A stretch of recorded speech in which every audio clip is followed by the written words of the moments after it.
Welcome to today's Mind Muse podcast. I'm your host, Christy Turley, and today Raelene Bergen Harder joins me as we discuss how we can discover who we are designed to be.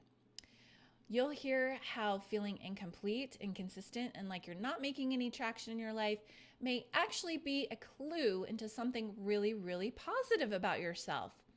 We'll learn why being good and clever at several things doesn't mean anything is wrong with you. In fact, quite the opposite. It seems that we are taught that that is something bad, and it is not. And why learning who you're designed to be and embracing that and shifting from playing small to shining bright can change everything and bring you your greatest joy and fulfillment. So please join me as we dive into today's episode. Hey, Raelene, how are you today? I'm doing really well, Christy. How are you? Good. So, when we were talking before, we were talking about Renaissance personalities, and Yes. we actually have this in common. So, tell us a little bit what a Renaissance personality is, first of all. I would love to. And in fact, I'll actually back up a tiny bit and tell you how I learned about it in the first place, because I think it's an interesting story. And probably like many people, I was working a lot, trying to start different things. I was very active. I was a mom at home for a long time with 5 kids and felt like there was more for me. Felt like I loved raising my kids, but I always wanted to do more things. I was super creative. Um, I was writing books for fun. I was starting businesses. I was doing all kinds of things, but I always felt like nothing was really connecting, and I couldn't stay with anything long enough to really get a lot of traction. I would get maybe bored easy or onto something else. I always liked the startup phase of a project. And I remember being fairly discouraged probably about 10 years ago now, and feeling like I've tried all these things and nothing's really connecting for me. I'm not really sure what I want to do. And I all of a sudden got a message from a friend of mine who I didn't see that often, but we had raised our kids together, and she was just really somebody, one of those people, that can jump into your life after 6 months and it's like no time has gone by. And all she said in this message was she sent a link and she said, Raelene, I didn't have time to read this article, but for some reason the title made me think of you. And it was titled Renaissance Person. And I had never heard that term. I didn't know what it was. And the Renaissance person, now I know by definition, is someone who's good and clever at many different things. But they might never go that deep into something. They might learn just what they need to learn in order to do the next thing, to get to the next place, and then they maybe get bored and go on to something else, or they're challenged by something else. And I remember reading this article and it hit me like a brick to the side of the head, because all I thought was, all these years I felt something was wrong with me. I felt like I wasn't getting it. Everybody else seemed to have these careers that would just take off and they seemed really committed in one area, and yet that wasn't working for me. And this article, and it led me to a TED Talk, which gave me more information, but it really showcased that Renaissance personalities are real and they're needed in our work and in our lives. And all those years I felt like something was wrong with me, that I was flaky or couldn't commit to something, or not, just not invested enough in one thing. It was actually part of my nature, and it was actually really important. There's more research that's been done since in corporations and people who are recognizing that if you merge specialists with Renaissance people, you have really amazing, strong teams. And so it was something that until not even 10 years ago, I had no idea that how my personality was designed was actually good and okay and needed. And I think a lot of people feel like that. Yeah, that is so validating because yeah, I get asked all the time, well, what's your specialty? Like, are you like a really great person at getting people on Instagram? And I'm like, well, yeah, but there's all these other things. And like I started to joke around. I don't know if it really landed or not, but I like this Renaissance word better. I used to say, well, I don't have a specialty. I'm a generalist. Like I'm a strategist. Like, you tell me where you are in your business and I can tell you where you need to go next to get there really, really fast. Right. But I love this term. I'm going to start using that, Renaissance. Well, and if you think about the term jack of all trades, master of none, or whatever that phrase or saying is, it's actually misleading and disheartening because it implies that a Renaissance person or a generalist or a visionary type personality, that they're not committed to anything and they don't know enough. And it's just not true. It's a different skill set that is just as valuable as what a specialist brings to the table. Yeah, it's quite the opposite. In fact, I think the Renaissance person can help connect the dots and really figure out how to best facilitate all the specialists and really help to figure out what the best path forward is for, if you're talking about business, for a business, or if you're talking about life coaching, it's like, like 30 modalities or therapies, and which one is going to do the best, as opposed to just going to someone for psychotherapy or just going to someone for, alternative healing. It's like going to someone who knows about all of them, is a good fit, I think, for a lot of people. Yeah, that is so cool. So how many people in the world do you think are Renaissance people, or what percentage? Half. You think half? I bet there's a lot of Renaissance people who do not know that they're Renaissance people and are probably laboring under the same feelings that I did for so many years of being incomplete or inconsistent, or people around them have labeled them and they just feel like they're not making any traction in their life. And when I remember, it was after this, that understanding and learning what Renaissance person meant really started me on a path to committing to myself, some real training, some real development in areas that I cared about, because up until then I really was just trying out lots of things for a long time. And it led me into a strategic intervention coaching certification. At the time, I wasn't planning on becoming a coach. It was more that I wanted to be a better speaker. I wanted to know more about myself. And I loved the concept of strategic intervention coaching, like where it's not really about your spiritual life or your business or your personal life. It's really, what do you need the most? And how do you shift that now, not in 6 months, not in a year? And I started just really investing in learning for myself, how I operated, how I was learning, how I was designed. And it changed my world, because I had never once considered, who am I designed to be? I had never considered, am I in the driver's seat of my own life, or am I a passenger? And I never realized that I moved over to the passenger seat. And it was about just coming up on 4 years ago.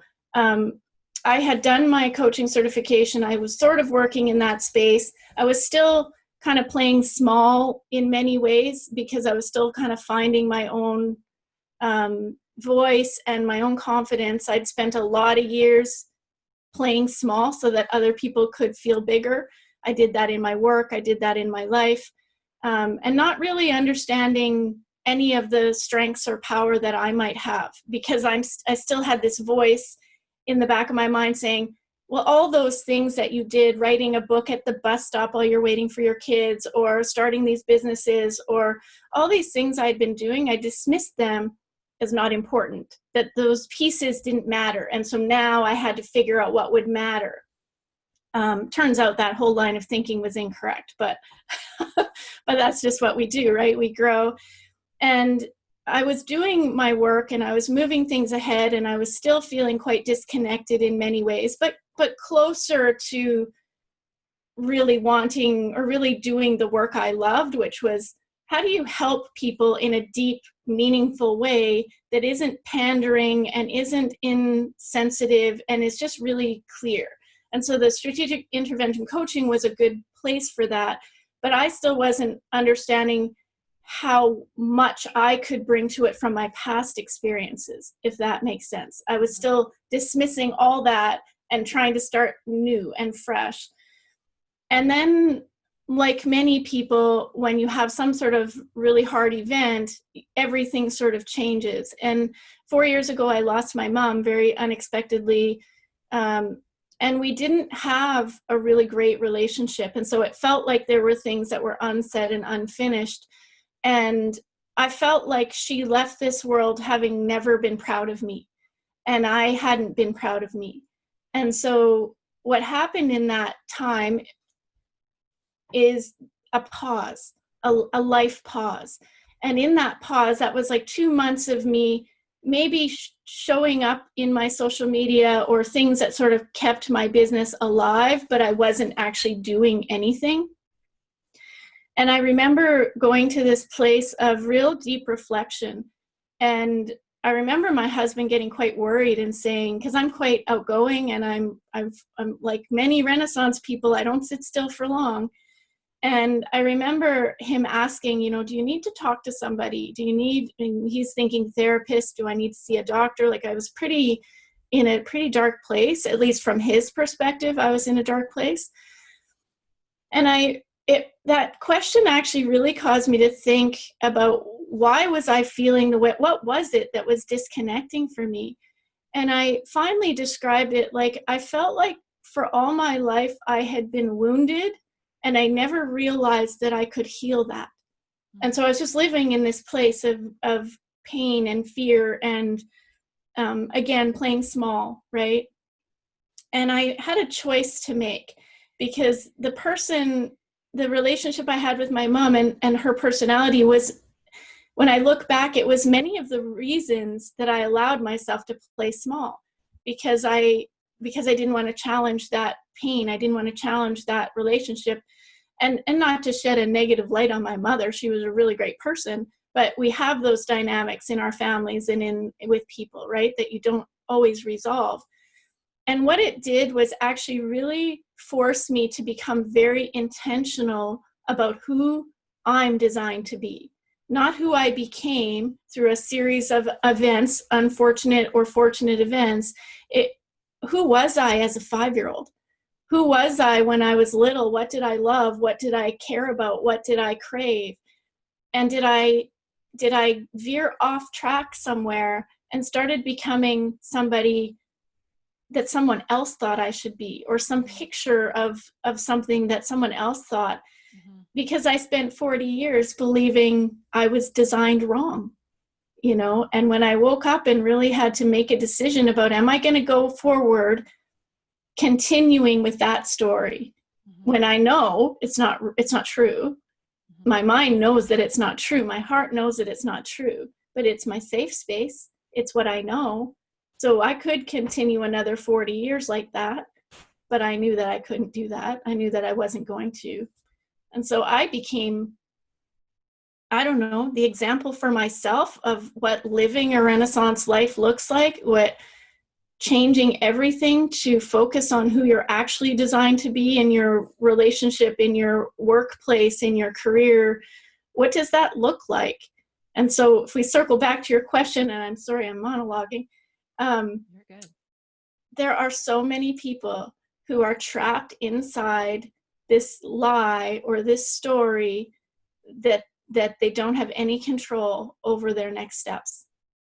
That they don't have any, and that even if they did have control, they wouldn't know what to do with it anyways, and they wouldn't feel valuable enough to ask those questions or take those steps. And to me, that's the core of that's my definition of hell, is someone locked inside themselves like that.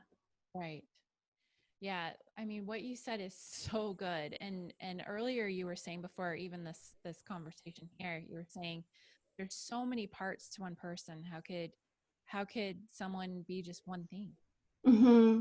And and then how you were saying, like, if someone kind of forces you to be that one thing, or you force yourself to be that one thing because you think that's what is expected, because society tells us we have to specialize in something, because being a jack of all trades is not acceptable. We have a tendency to shove ourselves into a box, you were saying, which I love. Yes.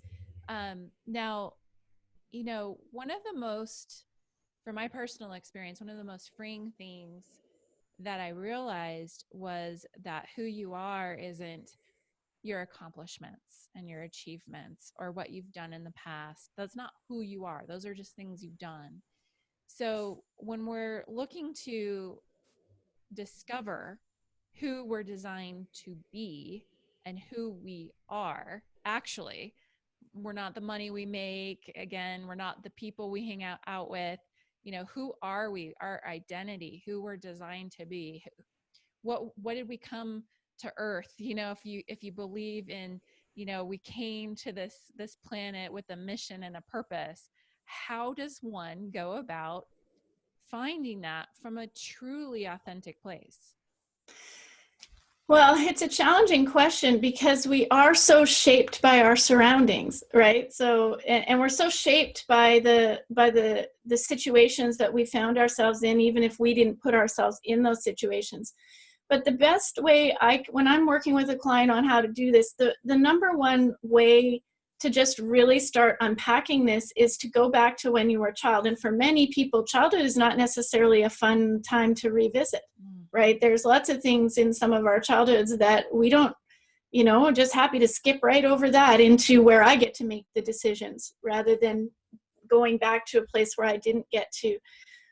But I remember being a young kid and being so curious about everything. And I was a storyteller and I created all kinds of like fairy lands. In fact, I always said that I wanted to be a fairy because fairies were beautiful and they were magical and they were, they could go anywhere. And I remember having that very rich imagination and a deep, even as a very young child, I had a very deep empathy for other people. So I would be the one in preschool, if someone got hurt, I would be all over them trying to help them. I didn't like anybody to be left out. I was very conscientious of that, even as a really young kid. And so if I look back to if I were rediscovering who I was designed to be, there were pieces of my creativity that I dismissed as not valuable. So that would definitely be a piece I would pull out and say, I need to re-look and reinvestigate what my creativity meant to me then, and where did I compartmentalize that, or where did I put that in a box, and what do I need to do now to bring it out? And it's true, our accomplishments are not who we are, but we do live in a world and in a society where we're measured in many ways by those accomplishments. So after my mom passed away, and it was such a big question mark for me, how do I package all this stuff up that I've done in the past to use it in a way that means something for people now? And that's where my creativity could come in. Right? Because that's where I could pull and draw from the past, my nature, the pieces I'm designed to be, and realize that, okay, I am a creative big thinker. Why is that a bad thing? Why is that a bad thing? And it's so funny now, if someone looks at my bio or my resume now, they're gobsmacked by all the things I've done. They're totally impressed. And yet I look at that and think, I don't see it, right? I don't see how those things, how they're packaged up into anything all that useful. All I know is that they're the currency that other people seem to need in order to allow me to be my creative, big visionary thinker, right? So sometimes it's those tools that I have adult kids now, and, there's lots of people who will say, well, don't get an education, or, there's lots of people who make it without education or higher learning and things. And it's sort of true, but it's also sort of not true. You can add to your tool belt so that people take you more seriously, so that people give you more room and more space to be who you are. So it's not that getting education or being in certain types of jobs, it's not that you have to dismiss those and say, well, it's not my dream, so I shouldn't work there, or I shouldn't take that program. It's less about that and more about, is that, in the type of world we live in, is that tool, that education or that type of experience in a job, is it going to get you closer to being able to be and live the way you want to live. So there's a strategy to it as well. It's not just, we live in a world now where people say, well, just follow your passion. You have a dream, just follow your dream. Like, why are you in that job or going to that, taking an arts program or becoming an engineer if that's not your passion? Because there's reality as well. There's practical steps that allow you to get one step closer to the way you want to live and the way you want to express yourself. So I think they go hand in hand. I had to learn to package all that stuff up in a way that people would look at my bio and say that's impressive, even if it's not that impressive to me. Mm-hmm. So true. I there's so many commonalities too. Like, I'm a super achiever like you, and it's like the same thing. I felt the same way. It's like, what do you mean? Like, isn't that normal? Like, to do all that stuff? It's like, no. Who doesn't write a 70,000 word fantasy novel at the kids' bus stop? Apparently not everybody does that. Not everyone does that. Right. Exactly. It wasn't a good novel, by the way. But I did it. Yeah. And I love that you said that there's this distinction between, okay, yeah, it's true. You're not your achievements. They're separate, but the achievements are what other people need. It's like, yes. It's like, if you don't have a degree or something like that, other people need that paper, yes. to validate, what it is that you're saying, or understand that what you're talking about, even though you do. Mm-hmm. So interesting, the world that we live in, right? And yeah, it's important to know that. And I like how you were saying it's a strategy, really. Yeah, you look at it like building blocks. If your dream is over here and you've got all these Lego pieces that you can fit together, are you just going to throw those Lego pieces up and say, I shouldn't need them? I shouldn't have to do that because I have okay, well, somebody else is going to pick up those Lego pieces and use them to get where you want to be. Mm-hmm. Right? It's just important to look at it from, there's so many pieces you need in order to have other people validate what you need, what you want, and to get there. Can you overdo it though? Like, some people, it's a trap too, right? It's like a trap with education. Like, some people think, well, I can't start a business in XYZ because I don't have a certificate or a degree in XYZ. Now there's certain realities, like being a doctor and setting up a doctor practice. You do have to have an MD or a DO or something like that. But like, let's say in the coaching world, or like you're an expert in a certain topic, can it go awry a little bit? Like, if people think, I need this in order to start this or be successful. Yeah, it can be a total excuse to stay in a small box. Yeah. It absolutely can. So are you familiar with primary needs? So the 6 primary needs that people have in their life: certainty, uncertainty, significance, love and connection, growth and contribution. And those things kind of have to be in balance in order to fulfill. That's a whole podcast on its own, which we don't need to go into. It sounds similar to Maslow's hierarchy. It is Maslow's hierarchy. But you don't need, and this, if anybody takes away something from this podcast today, at least from my part of it, you don't need anything to start what you need to start. You don't need anything, because as long as you have a drive and a desire to do it, then you start. And maybe there's not, like, if you believe in a higher power, you don't believe in a higher power, I still like this analogy, is that God, however you want to define that, can move a moving ship, can steer a moving ship, but you have to get it moving. Mm-hmm. And there's so many, I could just go on about this forever. I didn't go to university. I didn't go to university because I never believed I could do it. I was always told that I was not smart enough. I did not have the intellect to be able to handle university.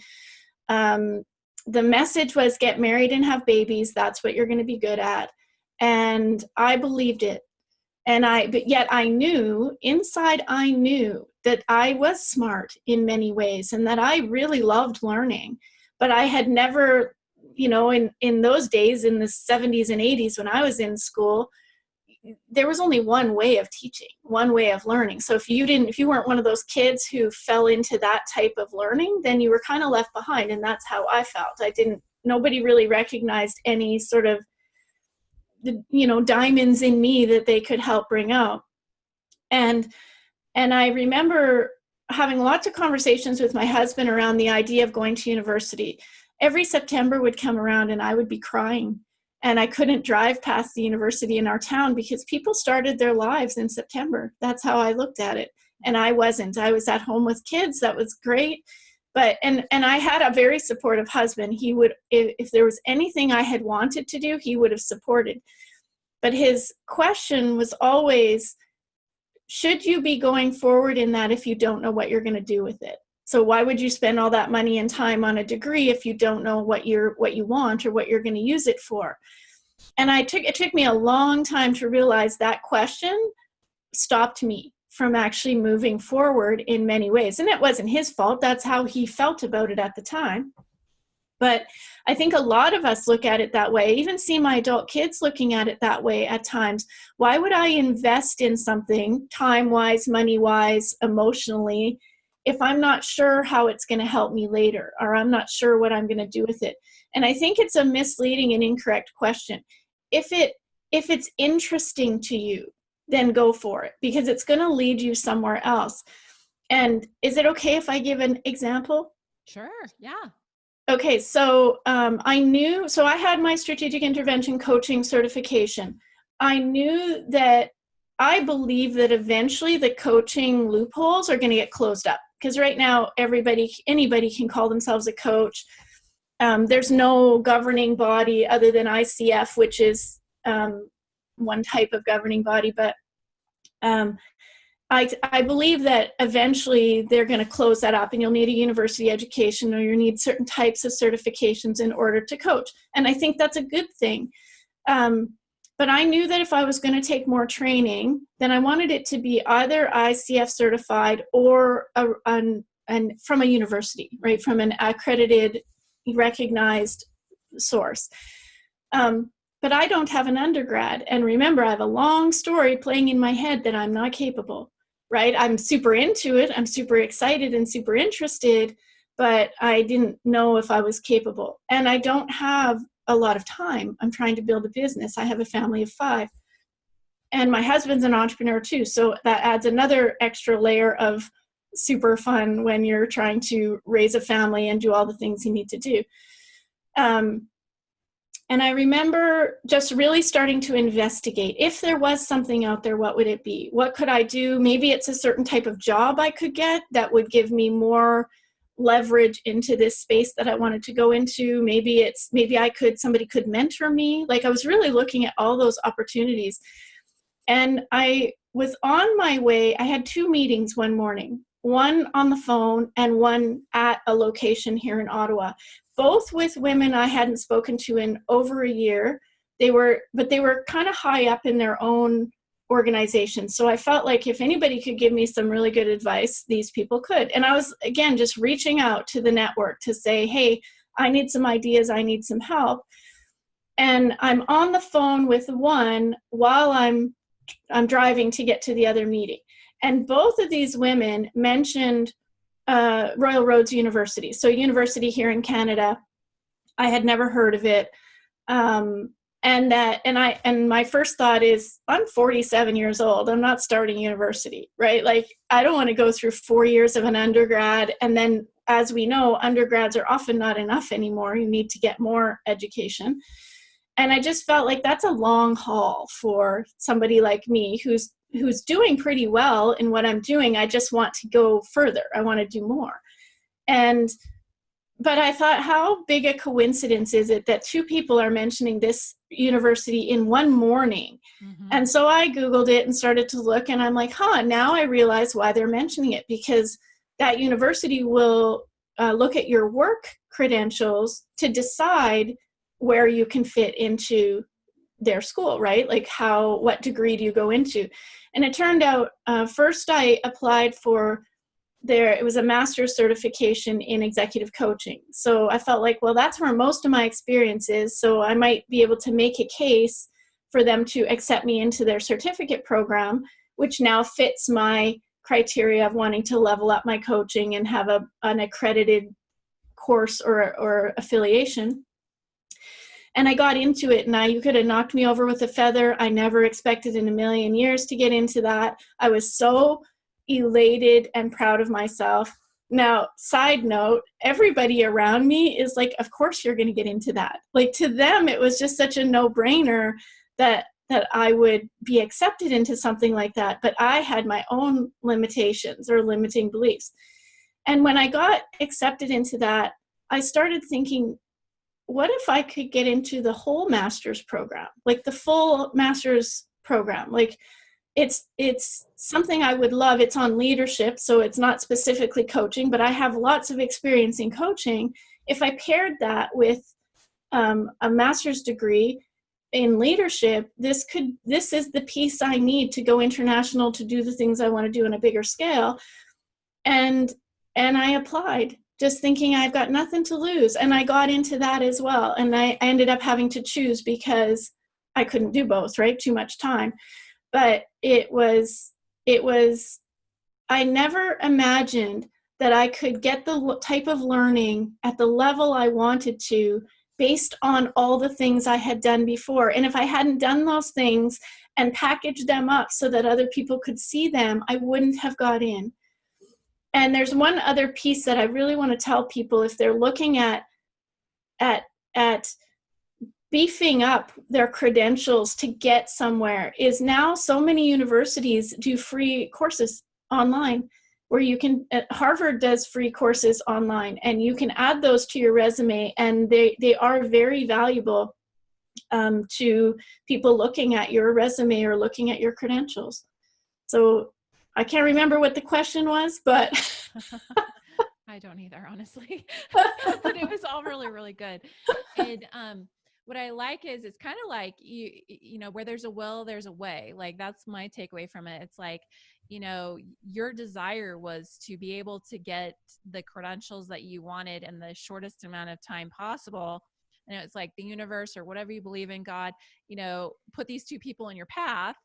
You know, well, first there was a little work you did, like they knew what you were looking for. Yeah, I was open and searching. Yeah, you put it out there, what you wanted, and who you know, what your accomplishments are. And then it's like, well, why don't you look at this? And those two people in a short amount of time, that's amazing. It's kind of like you hacked your undergrad. almost. And yeah, and I think that was the question you asked. Can people do it without all that? Will they, if you are always in the idea, we always tell ourselves and each other that growing is important. You always have to grow. If you're not growing, you're dying. It's true. But you can actually get very locked up in learning the next thing, right? And then you actually don't start your life. But if you're really looking to hack your undergrad, or you're really looking to move forward, you don't have to know exactly where you want to be. You just need to know that the pieces that you're adding to your resume, to your next steps, whether they're free, it doesn't matter. It all is important. The biggest thing that, when I got into Royal Roads, one of my advisors talked about I had taken a course called Indigenous Canada. So learning about the Indigenous culture and colonialism and things in Canada, just for my own interest. I just wanted to know more. And it was a free online course through a different university in Canada. And I put that on my resume because it was interesting, and it was a great course for me. And not only did they recognize that at Royal Roads, they pointed it out, that they were really excited that I had taken that, because they do incorporate a lot of Indigenous teaching into that school. And the other organization that noticed it was an organization that does a coaching program up north in Nunavut, Canada, to the Indigenous community there, and they help young people with career planning. But they had never really looked at the component of some of the type of coaching that I do. So we got into conversation about that. But the reason they wanted to have the conversation with me first was because they saw that one free course on my resume. And they thought, she's interested in this community. We're trying to support this community in a specific way. Let's have a conversation. So Mm-hmm. you never know what it is. And so you might as well fill up your resume with things you actually enjoy doing, because if someone comes to you and says, hey, can I hire you to help me or be a consultant or go into this program, you want it to be in something you care about. So Yeah, and you know what, the other takeaway that I get from this too is it's like, don't hide all these things either. Like you could have easily left that out. Oh, no one cares about that. I mean, not necessarily that, but it could have been something else that you're like, oh, no one cares about that, I'm going to leave that off. And it's so true even when we're marketing our businesses, what like really taking thought and concern into your about page and all the stories you tell, because you never know, like that one story you tell might really connect with someone. They find a commonality like you were mentioning in your specific story. But it's like, don't take anything that you've done for granted. Like, it all has value. yeah, It's all made you the person that you are, and only you will be able to help certain people in specific ways because of that. um it's so true. If you dismiss all those things, then you're dismissing part of who you are. And I always think of it like this: I might not think that it matters, but it's not up to me how it lands with somebody else. Like, my job is to do the best job I can in the areas that inspire me and that I want to work towards. And that's going to bring me to the right people. See, I'm moving my ship forward, mhm, right? I might count on a higher power or somebody else to help direct that or move it, but I am always pushing that forward right. and push in. And that's where I want people to actually stop and figure out who they're designed to be, because you really have to evaluate, are you pushing the ship forward in a direction you actually want, Mhm, or are you pushing it in the direction that you've always been going? And it's mhm, super hard to change course. It just right. really is, but it can be done. And you do have a responsibility to yourself and to those around you to do that. I think about that with my 5 kids. What am I demonstrating? Mhm, Right? If I was in a career, in a path, or in a relationship or something that wasn't good for me, and I wasn't happy, and I just stayed in that and didn't change it, what am I showing my kids? mhm. Right? I'm not showing them fortitude. I'm not showing them creativity. I'm not showing them courage. I'm not showing them any of those things. Do you mind if I tell a quick story? Absolutely not. So, Of course. so, I like recently had like a pretty huge epiphany because, I had joined a mastermind, like a high level mastermind, Yeah. thinking that I wanted to change my business, like kind of like change, who I was designed to be, almost in a way, um, to fit in with the types of people that were in this mastermind, Mm. and their business model was very different than mine. There were a couple that were similar to mine. And, I stayed in the mastermind for 3 years, and I finally left it, but I realized that I could never be happy in that mastermind, because it was like, I thought it was going to make me happy. I thought it was going to bring me closer to my goals. But in fact, it was like, the longer I stayed in, it was like, I mean, a lot of them are my friends, right? It's not that. It was more like, I'd have this just totally different perspective because of where I came from. Mm. And, talking to people that, all they do is sell courses, yeah, I've helped people market courses, and I have a couple of courses of my own, but that's not my business model. Like, I do really well when I can go deep with companies Mm-hmm. and, really help them strategically, but also help them execute on that, all of that, whether it's my team helping them or their team. But um a lot of the people in that mastermind, they didn't operate that way. That's not like, they had experience in one industry selling one type of product, and I have experience, and that's not true of everybody in there, but most of them were like that. And I have experience with like so many industries, and I thought, like you Mm-hmm. were saying before, like I made myself wrong, because it's like, well, I've got to specialize in one thing, or I really want to leverage my time better, like, but the secret truth about it is that a lot of the people that are talking about courses or things like that, like it'll make you rich, you're going to live, on a mansion on a beach or something like that. It's like they're working just as hard in a lot Yeah. of respects, and sometimes harder, especially if you're on some kind of like launch schedule where you're, working really hard for 3-4 weeks and not getting any sleep because you're doing this particular business model. And it's like, I have like 40 different models that I can draw from, Yes. when I'm coaching Yeah. people and consulting with them. And so, yeah, I mean, I think that's just kind of another way to look at the same subject. It's like, you can actually kind of be fooled, like, I need this, I Mhm. need to go in this direction, but you're making that decision based upon probably like I don't know how you would put it in your strategic coaching way, but you're making it from probably the wrong place, like I don't know what you would call that, like where was I making my decision as opposed to making a decision from, this is who I'm designed to be. I'm embracing all of my Well, experience. it's group thinking. Mm-hmm. It's group thinking. You've come across something or somebody that connected or resonated, or you felt like it was a good path, and it doesn't even mean that it was the wrong path. The sign of, I think, a really great person or business person is also knowing when to pull the plug, taking what you got from it.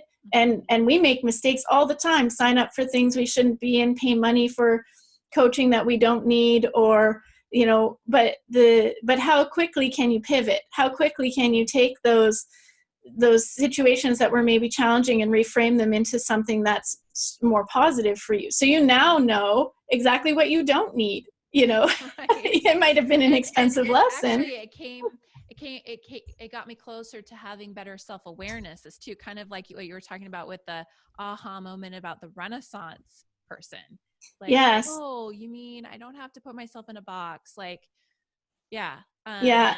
And sometimes we go pretty far down those rabbit trails, and that's just life. What I learned later on, and I think it's such a great skill, is how to pivot quickly. It's not, there's no shame in going down those rabbit trails. It's worse if you stay on them because you feel like you are going to be too ashamed to get off, or it somehow reflects badly on you. I make mistakes all the time. I have a full team of people that I make mistakes in front of sometimes, and that's just the way it goes. I've made mistakes with clients, but but but you own it, and you show people, you demonstrate for people that you get to be all the pieces of who you are, Mm-hmm. the good and the bad sometimes, and they're all valuable. It's all important. Mm-hmm. So I think that's one thing as a coach, and as somebody who works with a lot of people in these spaces, is that I don't have to be perfect. And it is one of the things that when I see online, other coaches or some of those, um, I don't know, shiny avenues that you might want to go down, I immediately look to see, are they human? Are they real? Could I relate to them? Is everything pretty and polished and perfect? Because then I know I don't want to be a part of it, because I can't be something that I'm not. And I want real, authentic relationships. And I want that in my business. I want that in my life. They're not separate to me. Mm-hmm. And I want that for myself. Like, I want to live the next chapter of my life being exactly who I'm designed to be, and not apologizing for it, and not changing it based on a mistake I made, or a rabbit trail I went down, or someone else's expectation. I'm not a traditional kind of coach, or I do a lot of work in corporate. I do a lot of work with individuals, but I'm probably not your typical coach, because I do, with strategic intervention, you do get right in there, and for lack of a better term, sometimes you have to look at that wound and see, how does it need to be healed? Because sometimes it's not just the way we think it does. There's more ways to get to where you want to go than just one. That's so awesome. So, strategic intervention coach, that's such a fascinating title. And you're kind of getting at it, like you kind of go into a company and you assess what needs to happen. I didn't even know that was a there was a word for that, because that sounds like what I do with marketing. You do Yeah. it with like leadership teams, or what's the realm that you, I know I'm trying to put you in a box now. Sorry. We just That's talked about okay. not doing that. This I know where my boundaries are with my box. So is it executive leadership? Is that the type of thing that you're doing? Or like, how do you get people to pivot? Like you were saying that Yeah. strategic intervention is all about pivoting. So how do we know what we're struggling with, you know, and is that actually the thing that we're struggling with? And then like, what are the symptoms, even like for someone to know that they need to pivot or they need someone like you? Mm-hmm. Well, I work with corporations, I work with people. So whether that person is in a corporation or I'm working with a big group of them, or whether I'm working with an individual, it really all comes down to the same thing, that most of the time when somebody comes to me and says, here's my problem, most of the time it's not actually the problem. The problem is something else, and it's something they haven't seen or don't recognize, or maybe have dismissed as not important. But the first step is always trust, because and this is why it matters so much that I am authentic, that I put myself out there, the good, bad, the ugly, the mistakes. Like, it's why it matters that I'm honest and truthful and pushing, not posting in social media some pretty polished version of me, because people need to relate to you, and people need to see those things on your resume that you dismissed, that you don't feel are complete, because it helps them to understand that there is no place that they are that you can't meet them in some way. And so strategic intervention is just really a style. My certification is through the Tony Robbins Chloe Madonis Foundation.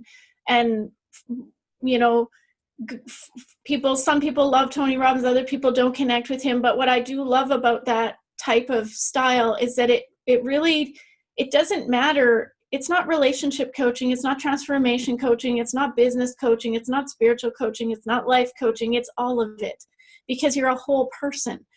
So my job isn't to go in and fix your business. If you come to me and say, hey, Raelene, I'm really struggling with my mindset around this business strategy that I'm trying to move forward, and I need more sales and I can't quite get there, I will come in and I can probably help with that. But my first item on the agenda is not to start working on your business. It's to figure out if that's actually the problem, if that's actually the issue that's going on. Well, maybe you're struggling with that because there's actually something going on at home that hasn't been addressed, or there's something or some limitation in you from way back that isn't, and it's not really about cracking you open and mucking around with the pieces and seeing where we are. I'm not a therapist. But it's really about identifying where the need is, and then how do we shift that in a responsible but quick, efficient way, rather than dragging it out for 6 months or a year. You need to see change in order to have the courage to go forward into the next piece. And so for me, it does not matter if it's a full organization or it's a student who's trying to figure out their next steps and is struggling, because this methodology is the same. I'm going to be honest and real about helping you find what you actually need, and then you can make decisions from that perspective, and really unpacking some of that stuff that maybe you've dragged around with you that you thought was part of your story, but it's actually not your story. It's somebody else's story, or it's something you don't need to carry anymore because it doesn't serve you. If that helps define what strategic intervention is. I love it. I love it. So, I mean, how do like pivot, I feel like, is this word that is thrown around now. And what do you actually think it means, first of all? And when is it the right time to pivot? Is it like when everything's falling down around you? Is it like, oh, something didn't work one time, maybe I need to pivot? Like, well, there's the shiny object syndrome, right? Because we can always look and think the grass is greener over there. I think first it comes down to, have you made your decisions emotionally or not, right? Because I'm an emotional person, so I put a lot of value in how I feel but I always come back to this place when I am not judging myself, when I'm not critical of my capabilities, when I'm not dismissing, when I have clarity around what do I actually want, what is it that I want, I can tell you what I want in my life. I want to live in a van and travel North America in my van with my dog and my husband. I've raised 5 kids, so I kind of want some solitude, but I want a fully functioning business. I want to work with a team of people. I don't want to work alone. There's very specific things that I want. And so in order to get that, and it actually has nothing to do with money, there's no dollar value there where I'm like, I have to get to this dollar value. And then it actually doesn't even play a factor in how I think. It's what will allow me to do that. What will allow me, if I have 100 grandkids around this world at some point, what allows me to go visit them when I want to and doesn't stop me? What allows me to travel some in Europe or go visit my brother? Like, what is that? What allows me to do that? So flexibility in my career, having a team of people, like there's certain things. But I will have many moments when I get emotional and I think, this doesn't work for anybody. All those people on Facebook who are saying they're living on a beach selling one program, like they're lying. Like you get into your head and you're like pulling that all apart and you think, I can never do it. I can never do it. And, or it might work for them, but it's not going to work for me. And I always have to come back to, what are my options? And my options are to quit everything that I've worked this hard for, even though I know that I have a goal. I can quit. I can sit down and do nothing. I can feel sorry for myself for a year and not move the needle forward at all. Or I can stop feeling sorry for myself and just get on with it, because hard work is hard work. And how would I know that it's time to pivot for me? I would know when I'm not connected to the work anymore. When I don't feel inspired or feel like I'm doing good work for people, I would know that it's time to change. Or if it's taking too much, I mean, I work all the time and it's because I really love it. It's not because I have some agenda. It's not because I need that vision to happen now. It's because the work that I do so fulfills me and inspires me that I want to do it all the time. But does that mean that 24 hours a day it's fun? I hate creating schedules and systems and doing financing and books. All I want to do is this, talk to people, and help people in the coaching area and write programming that really helps people. But that's really not a big part of my job at this point, because I have to lay a foundation to allow me to do that in a bigger way later. So I'm not in the fun piece all the time, and that's just life. But is that big picture what you actually want, right? Is that where you're going? And that if that happened tomorrow, would you be excited? And that's kind of how you know that you keep going, even if you don't always feel it. Mm-hmm. Yeah, that's so great. Yeah, I can see that. And also, I mean, I think there's people out there that are like saying, when it comes to pivoting, it's like, well, if your customers aren't buying it, if they're not, it doesn't necessarily mean, in my book, it doesn't necessarily mean that you have to switch your product. So many people think it means I've got to pivot, what I'm selling. It's like, no, it could mean that you need to pivot how you're selling or how you're connecting to your customers.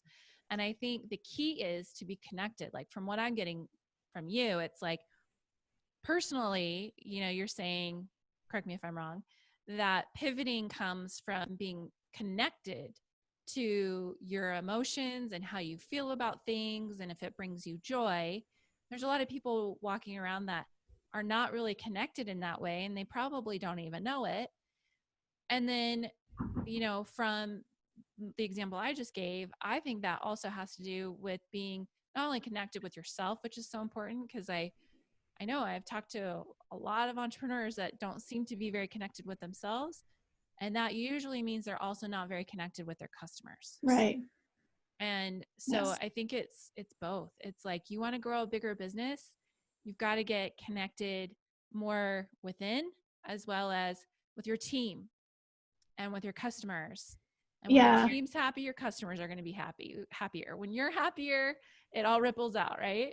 It's so true, because even what you're saying is sometimes you just need to actually change the conversation, not blow up your whole life, not change your whole Exactly. life. You don't need to click the demolition button. Right, right. And that's where a really good marketing person like you comes in, because and that's where coaching comes in, that's where mentors come in, that's where Yeah. connecting with people who are outside of your everyday work can provide a ton of inspiration, right? And can really help you reappreciate what you're doing, Right. right? And reconnect with what you're doing. And we need to do that all the time, especially as entrepreneurs, because our work is hard, and there's lots of people doing hard work, but entrepreneurship is very isolating, and it can be very lonely. And so it can quite easily, you can slip into the idea or the mindset that maybe you're doing it all wrong because it's not working the way someone else said it should, or it's not working the way you had planned it in your mind. Just not happy. You're just not happy, or the work is too hard, and you're in a phase of your work where the building is just too hard. And sometimes that's when you do need to connect with a professional in some way to say, help me figure out if I'm just tired, or if I'm doing something that needs to be shifted in a different way, or if I'm just on the wrong track. I talk about this in terms of our dreams. Um, I'm almost 50, so I've had a few dreams in my life, and they all have a common thread of wanting to help people in a bigger way. Lots of us have that common thread, but I remember having one business where I was really considering shutting it down, and I didn't want to because I was so connected to this business, and I felt ashamed that I would let it go, but I just didn't have time for it. It didn't work with the next phase of what I wanted to do. I was trying to make it work, but it was just that. It was work, and it was make work. Like, I was always busy with things that I just didn't care about. And finally, somebody else said to me, Raelene, what if that dream already served its purpose? What if it already brought you to where you need to be? It brought you as far as it needed to in order for you to move on to the next dream. And what's it going to take for you to let it go? What if it already did what it's supposed to do? And it was just, I could have kissed that person on the middle of her face, because it was the thing I needed to hear to be able to help me disassociate and realize that that dream did bring me to where I am now, that I can move to the next chapter. But if I was trying to drag it along too, I was going to be kind of crippling myself to move forward. Oh, lost your audio. That goes There, that there goes you that goes right into the pivoting that go. we were talking about before too. It's like, even in the example that I gave about the mastermind, it's like I I I almost wanted to hit that demolition button, but it was for the wrong reason. It was because, I just wasn't happy with, what I was doing at the time, and going through that whole experience helped me rediscover the parts that I really did love doing. I was just Mm-hmm. ended up doing too much of the things I didn't like doing. And it Yeah. had nothing to do with what I thought it was, which is I need to change my model, or I need to, have a different offering, or, whatever. So, Sometimes you just need an advocate. yeah. Sometimes you just need someone to come along and say, no, you are doing it. You are. What is that quote by Albert Einstein? It's like the mind that created the problem isn't actually, do you know what I'm saying? It's like, the mind that created the problem is not the same mind that can come up with the solution. Right. It won't solve the problem. Right. Mm-hmm. Yeah, like what everyone says, like what got you here won't get you there. It takes, to get to the next level of your life or your business, it always requires a different type of thinking. And like you're saying, sometimes it requires professional help, Mm-hmm. to a different mentor, or something else to help you get to that next level. So, And every single stage, this requires courage. Every single stage. And you have to stand up and step up for yourself, because nobody else is going to do that for you. You might have advocates along the way. You might have people that are willing to help you. You might have great mentors. You might have a great team, but nobody is going to do this for you. And so you need to create that strong vision. You need to have that very clear about why you're doing it. And I get very frustrated with the whole concept of what's your why? Let's figure out your why. And then, I know coaches who will spend weeks on that to get their client to that why. And I get it. I understand why that's important. But at the same time, it's deeper than that. It's not just why do you want to be there. It's what is it that gives you that fulfillment, that emotional high that you need to keep going, because it's hard work. And it doesn't matter if you're an entrepreneur or you're in a career type job, or you still have to have something that you're aiming for. And it could just mean some sort of freedom. Maybe you love traveling, or maybe you're really excited about something in your future. And there's probably many different ways to get there, but you still have to take those steps to get there, whatever they are. Mm-hmm. So yeah, like you can't just sit on the curb and say, I'm not happy right now, so I'm going to do nothing. Right. Well, then you're going to do nothing. Right. And still be unhappy, right? Right. Like the definition of insanity is expecting different results and doing the same thing. So you're doing some really interesting things lately with your company Tribe, mm-hmm. and redefining leadership, as it were. I see. Can you talk a little bit about that, and then also let people know where they can find Tribe? Yeah, for sure. Well, I mean, Tribe is just it's part of a dream, man. It's one of these things where I got tired as an entrepreneur and a coach. I got tired of working alone. I was recognizing how many great people are out there, coaches, academics, entrepreneurs, people who are just doing really good work, and they're really inspired to do good work, but they feel just like me. They feel alone. They feel like it's too hard to push this forward all the time by yourself. And I decided to create a type of business model where people with those expertise, they could come in, we could sort of package some of our work up together, go help people in a bigger way. So instead of me just having my strategic intervention and some of my entrepreneur experience, I could find a coach that has an education background, and I could find somebody else who has a background in mindfulness or stress management, and we could create really cool packages to go into corporations or to help organizations in a bigger way without just relying on my expertise. So we kind of have these cool people from all over the world who lend weight to what we're doing in Tribe, and we kind of use each other, the power of the bench. We use each other to find really great clients, to work with people in a deeper way. And we start by creating free courses for people. I'm sorry, I'm realizing it's getting very dark. I have not and we want to reach people whether they have no budget for coaching or no budget for support, right up to corporations who do have access to funds to help people in a bigger way. We want to meet people at every stage. So we work under the umbrella of personal, professional, and leadership development. So all of our content is created in the emotional intelligence or conversational intelligence space. And we bring in all kinds of experts to add to that conversation. So it's basically a collaborative work model. And I mean, we started in Ottawa, but we have people working all over the world with Tribe. We're still a startup, so we're quite small.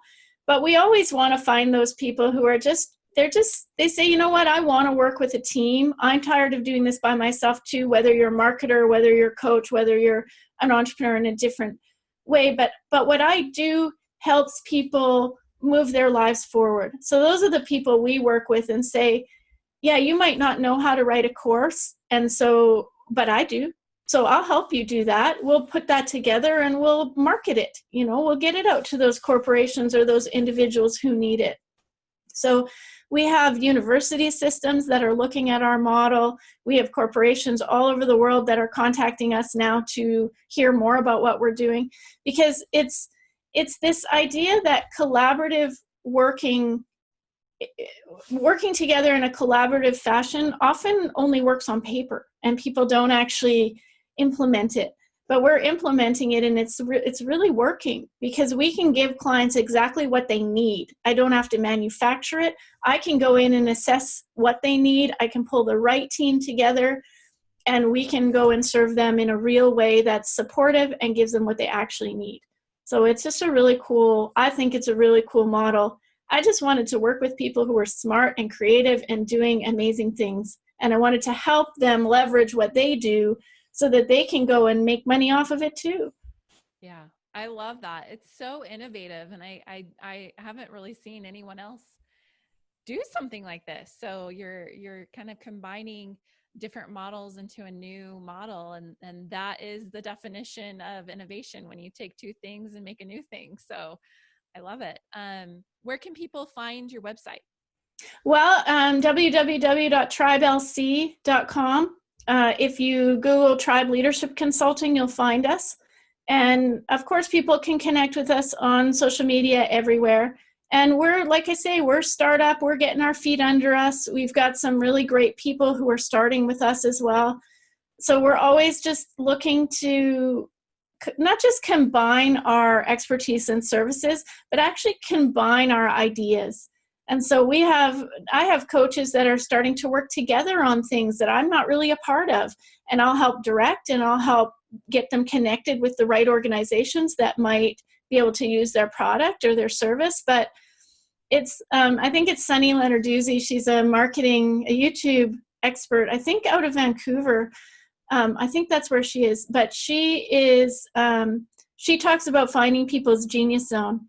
And that's my specialty. And that's what I love, is when coaches or academics or consultants come to me and say, Raelene, I got all this knowledge, but I don't know what to do with it. Whether they do something with Tribe or not is irrelevant. It's still my specialty, is pulling that out of you and helping you package it up into something you can actually use. So, and I get super into that, obviously. I love it. I love it. Well, you do it from experience, being a Renaissance woman yourself. So Yes. you totally get that. Great. Well, thank you so much. One last thing, is there some kind of inspirational story or quote? I always like to leave people on a high note, that you'd like to share with people. Maybe the leadership starts with you piece, something that you can leave us with. Yeah. Well, it's the leadership starts with you. I love the concept of leadership. I love the concept of people finding that in themselves. So whether they're a student, whether they're a parent at home who's considering getting back into the workforce, whether they're in a career job, or whether they're the CEO of a big organization, leadership starts with you. And a lot of people believe, I'm not a leader. I don't have those leadership qualities. Somebody else, especially introverts, think they might not be leaders, but it's actually incorrect. Leadership is a set of skills. It's a set of skills you can learn. It doesn't mean you have to be an extrovert.